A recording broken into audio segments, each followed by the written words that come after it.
প্রিয় শিক্ষার্থী, English grammar ক্লাসে তোমাদের স্বাগতম। আজকে আমরা আলোচনা করব ইংলিশ গ্রামারের একটা ইন্টারেস্টিং টপিক নিয়ে। এই টপিকটা সমস্যার সমাধান করতে গেলে তোমাকে বুদ্ধিমত্তার সাথে সাথে টেকনিকেও অবলম্বন করা লাগবে, এবং যে ভালো টেকনিক অবলম্বন করতে পারবে সে ততই পরীক্ষায় ভালো নাম্বার ক্যারি করতে পারবে। আর তাহলে দেখি আজকের বিষয়টা কি। আজকের বিষয়টা হলো word formation.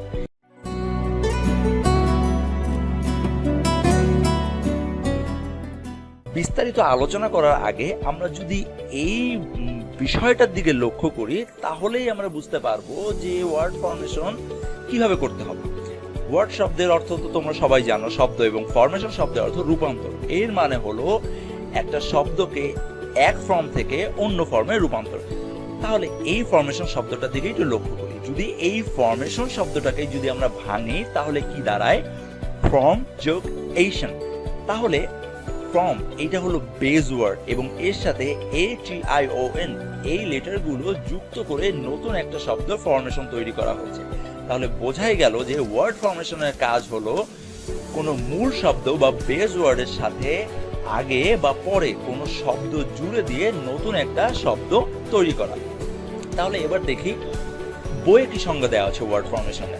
In linguistics, word formation is the creation of a new word. নতুন কোনো শব্দ তৈরি করার জন্য ওয়ার্ড ফরমেশন ব্যবহার করা হয়, বা ওয়ার্ড ফরমেশনের মাধ্যমে আমরা নতুন কোনো শব্দ তৈরি করতে পারি। এই শব্দ গঠন করতে গিয়ে কখনো কখনো অর্থগত পরিবর্তন হয়, এবং সাথে সাথে এই যে শব্দটি আমরা তৈরি করব সেই শব্দটা বিপরীত হয়ে যায়। যেমন ইউজ, এর বিপরীত অর্থ কি? অ্যাবিউজ। তাহলে আমরা ইউজের সাথে AB এই লেটার দুটো যুক্ত করে একটা সম্পূর্ণ বিপরীত একটা শব্দ পেলাম।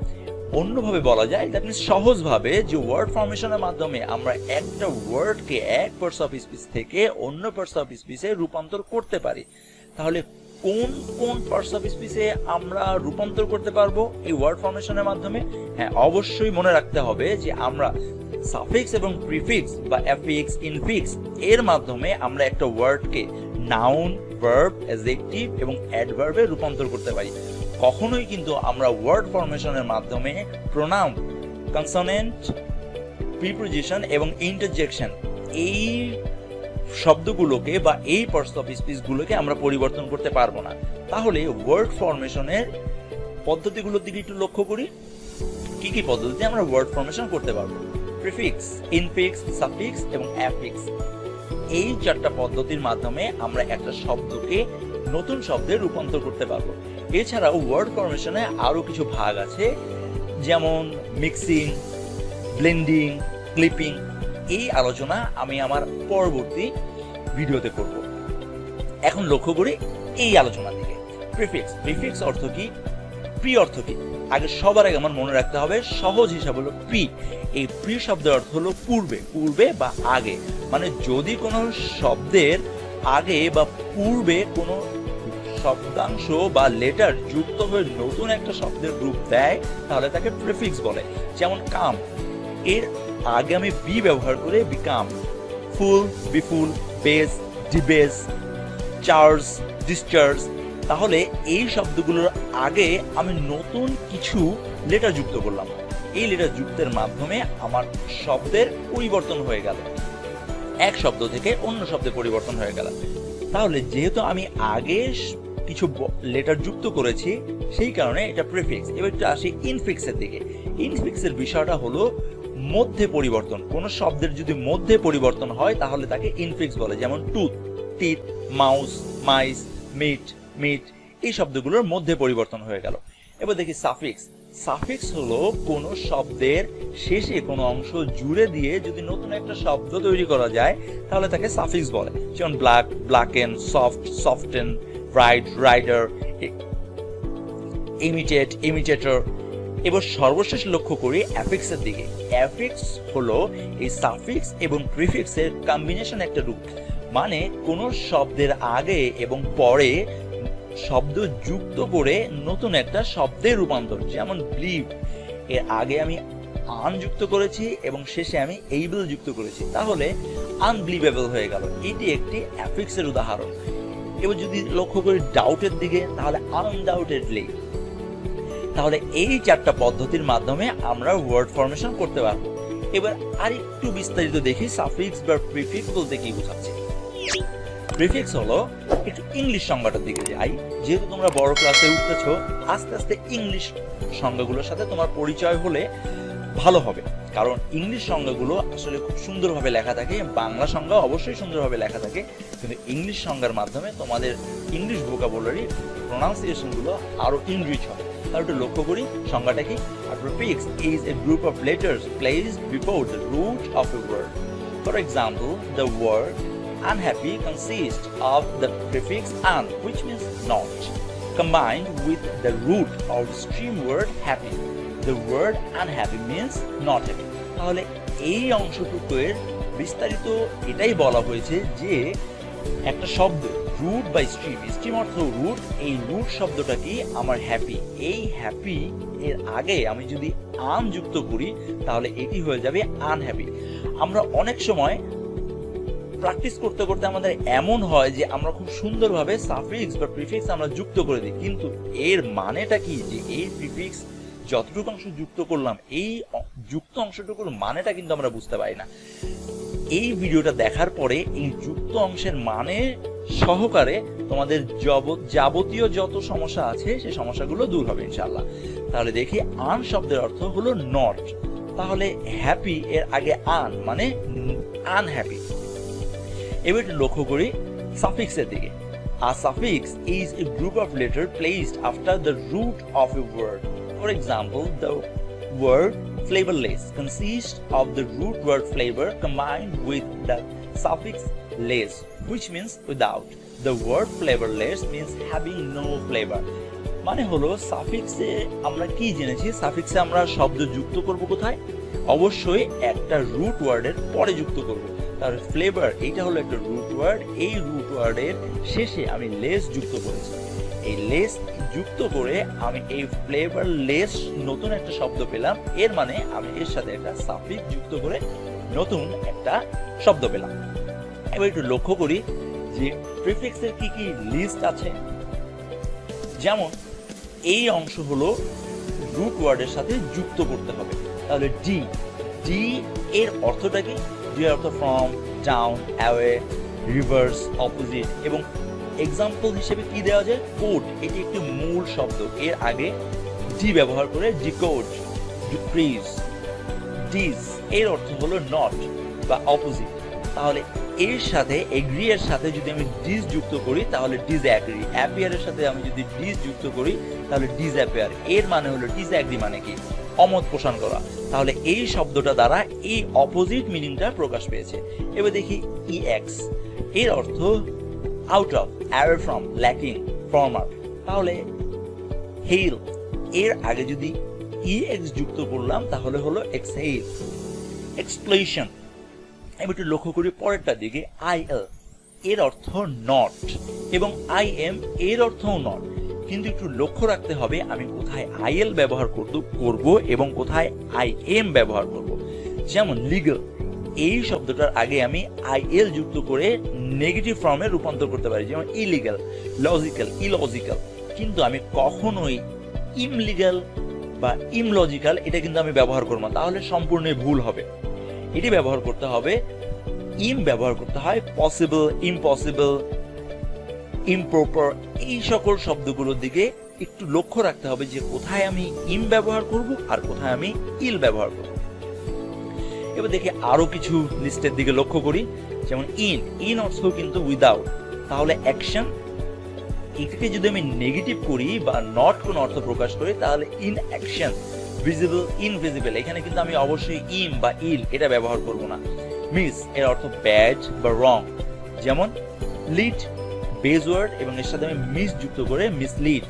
Place, misplace. এবার দেখি নন, নন অর্থ তো আমরা কম বেশি সবাই দেখেই বুঝতে পারতেছি, নন মানে নট। তাহলে fiction, non fiction, sense, nonsense. Non মানে উইদাউট বা নট। প্রি অর্থ বিফোর, যেমন প্রিফিক্স, প্রিহিস্টোরি। প্রো অর্থ ফরওয়ার্ড বা বিফোর বা পর, তাহলে প্রোঅ্যাক্টিভ, প্রোফেস, প্রোগ্রাম।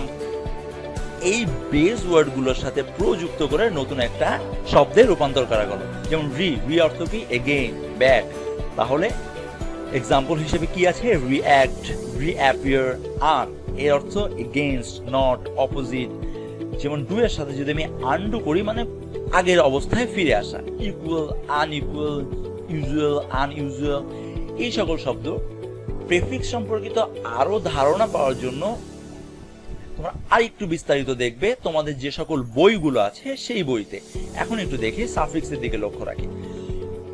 যেমন এইবল, এইবল অর্থ হলো able two, having, equality of. তাহলে কমফোর্ট, কমফোর্টেবল, পোর্টেবল। তাহলে এই সাফিক্স কোথায় যুক্ত করতে হয়? সাফিক্স অবশ্যই শব্দের শেষে যুক্ত করতে হবে। যেমন এল, রিলেটিং টু, যেমন annual, annual communal, er, comparative. Er যুক্ত করে কিন্তু আমরা অ্যাডজেক্টিভের কম্পারেটিভ ফর্ম করি, যেমন বিগার, স্ট্রঙ্গার।